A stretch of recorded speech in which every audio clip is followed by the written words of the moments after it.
What's up, everybody? We're live, CineGear 2025. Let's go look at some stuff.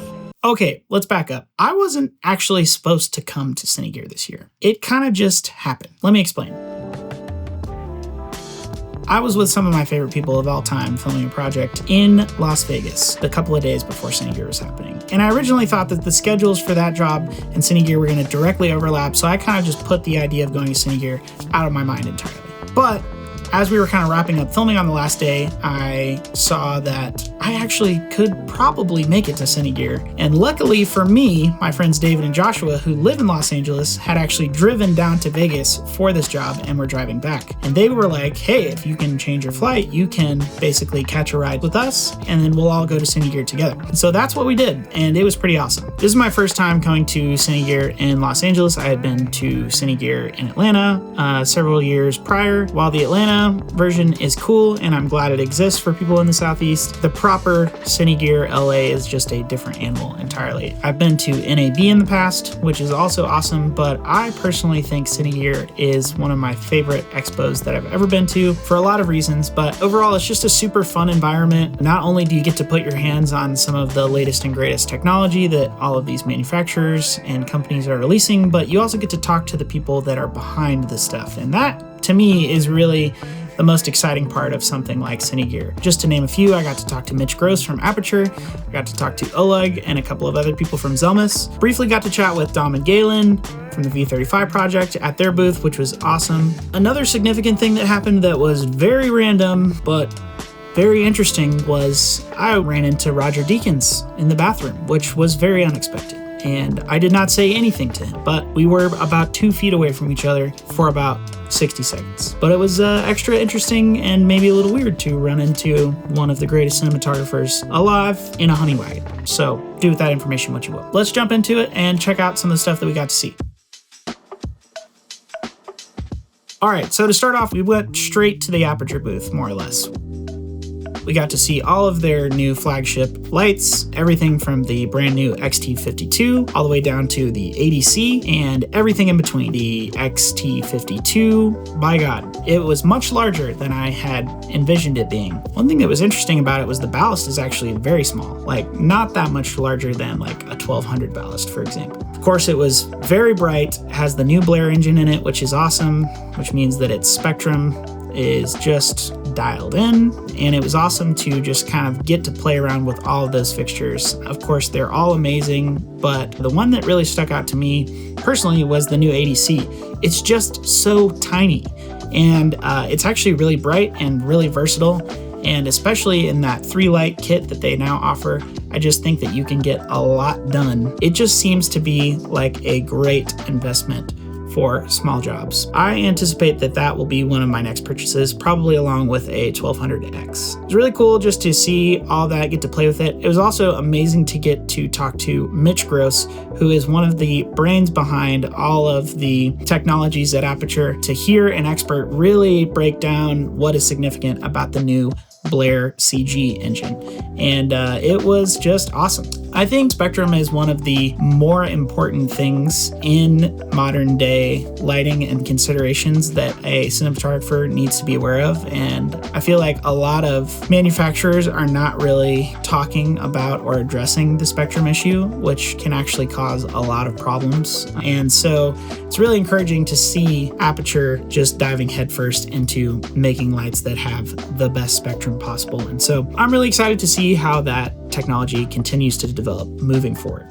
Our next stop was, of course, the Arri booth. They had all of the toys, you know, from the new Alexa 265 to the Alexa 35 base and the new ENSO primes, as well as the Trinity 2. It was particularly cool to get to play with the ENSO primes. I think it's a really interesting product offering. To me, it seems like it's a kind of spiritual sequel to the Ultra Primes. It's a wide array of focal lengths. They're a T21, similar to the Ultra Primes. They have a relatively small footprint.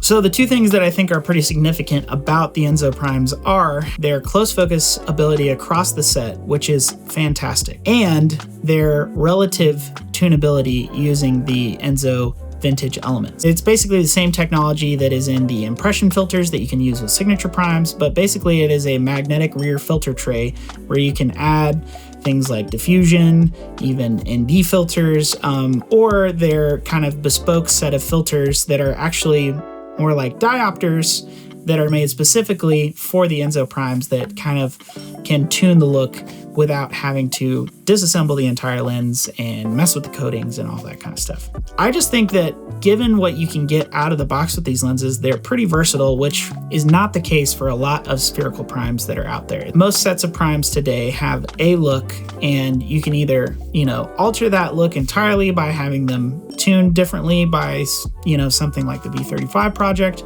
or you just go to a different set of lenses that has a different look project per project. So I think this is a very interesting set of lenses for owner operators because you could really do a lot with a single set of lenses. Also, they work well on both full frame and Super 35, and they kind of provide a good amount of character for both formats, which I think is really interesting. So for a truly pro kind of like one-stop shop set of spherical primes, these are really compelling to me. I do think it's interesting that Arri considers this set of lenses affordable because it's still the better part of $100,000 for a 6-lens set, which is not very affordable with the current prime lens offerings from other manufacturers. But in the grand scheme of lenses that are designed and sold by Arri, these are affordable. So I kind of get what they're saying. It's reaching a little bit, in my opinion. But yeah, we got to play with, I believe it was the 24 millimeter.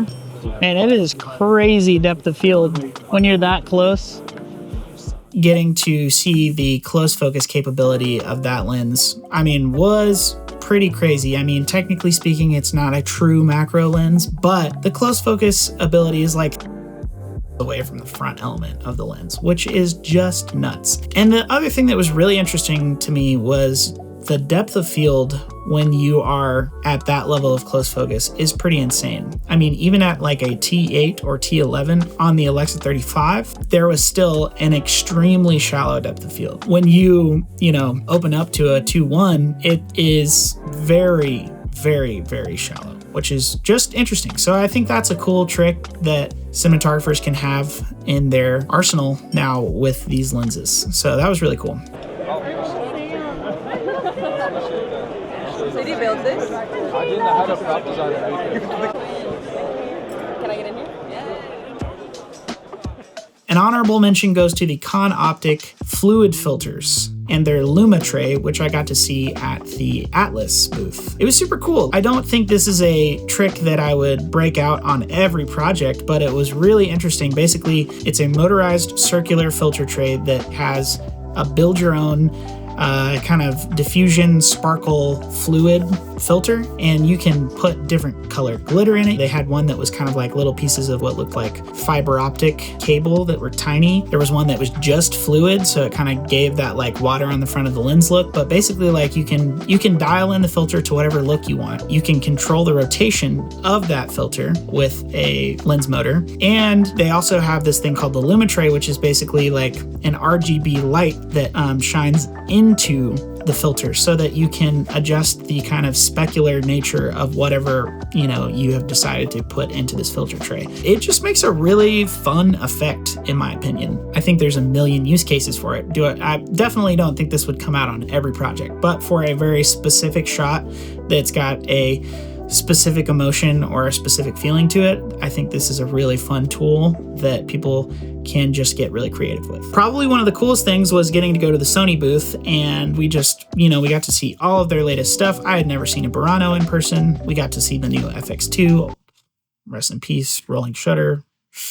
EVF is cool though. The new Venice 2 extension, which is so small, by the way. I knew it was small, but holding it in my hands was like, oh my gosh, this is tiny. I also got to see the new Statera 2X full frame anamorphics from Coral Reef. Those were on one of the Venice extension mini units, and it was interesting to see those in real life. Pretty interesting offering overall. Then we got to go over to the Blackmagic booth and see particularly the URSA 17K, which was really interesting. We've got so many new offerings that are in the 65mm space. We've got, the new 265 from Arri. We've got the URSA 17K from Blackmagic. We've got the new Fujifilm Eterna, which I also got to see, but very briefly. So I think it's really interesting that that space is being democratized a little bit, because previously your options for 65mm or 65mm film, which was way out of the question for most people, or it's the Alexa 65, which is also still out of the question for a lot of people. So to see a lot of new offerings in the 65mm space is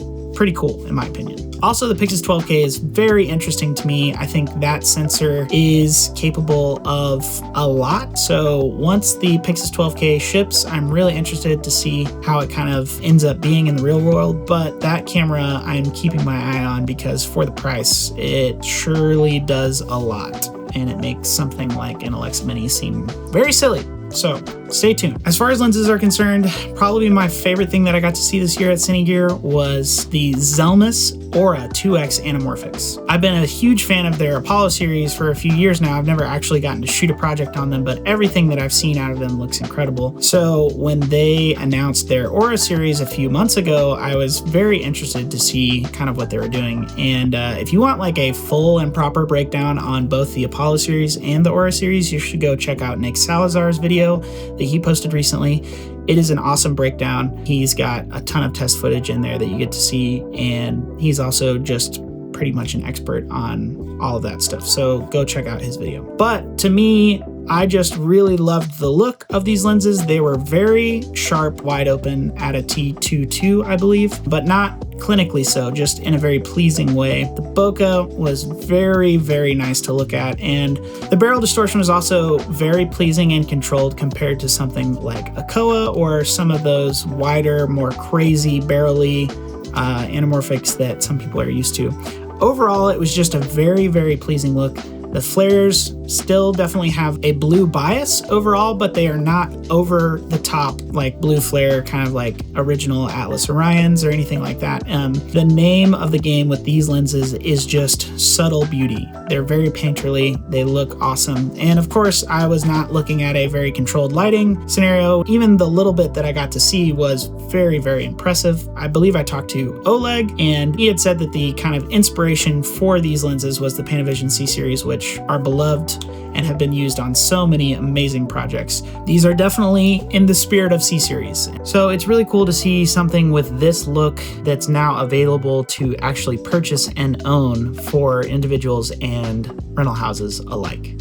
I also got to stop by the Iron Glass booth and see their new 65mm Soviet primes, which were very interesting, and they were on a GFX 102, and so it was really cool to see something that's able to cover that sensor in open gate. And then of course I got to see their kind of more standard Soviet rehouse primes, which were, you know, famously used on Dune as well as a bunch of other projects. And what I will say is that their housings and the mechanics are fantastic. I had not gotten to see their Mark II housings up close yet, and so it was awesome to get to play around with those. Last but not least, I got to have an awesome conversation with Boyd Hobbs from Nodo Film about the Inertia Wheels Max and their new Torq head. And he graciously gave us a few minutes of his time to do an interview, and I will probably post that full-length interview in a separate video. But it was awesome just to hear him talk about his passion as not only a cinematographer and camera operator, but as somebody who likes to understand how things work, understand how to make things, and push technology forward in an industry where some pieces of technology have existed for over 100 years without much innovation. And so it was really cool just to get to hear him nerd out about their products and talk about the future of Nodo a little bit. So if you're interested in seeing more about that, I'll probably post a separate video in the coming weeks. Overall, I think my experience at CineGear was amazing this year. I'm so glad I went. I am going to try and make a habit of going every year now, because it's awesome to see not only the new gear, but it's just awesome to get to connect with these amazing people who are behind these amazing products and companies. And it's also fun to just network and see friends that you don't get to see all the time. If you're ever on the fence about checking CineGear out, I would say it is absolutely worth the trip. You get to pack so much awesome stuff into just a couple of days, and it's a lot of fun. I also want to give a special shout out to my friends David and Julia for not only letting me stay at your lovely home in Los Angeles, but also for helping me put this video together. David was my partner in crime and helped me film pretty much all of this B-roll and interviews that you see in this video. So big thank you to you guys. Thanks for just being amazing friends and hosts and helping me make this video. Overall, it was really an awesome experience this year, and I'm so glad that I went. And I am just extremely thankful to Joshua and David and all the other folks who kind of came together and were able to make this happen. So thank you for everything that you guys do. It wouldn't be possible without you. I guess that's it for this video. Thanks for taking some time to watch. And if you like any of this stuff, please like, subscribe, do all the things, and we'll see you on the next one.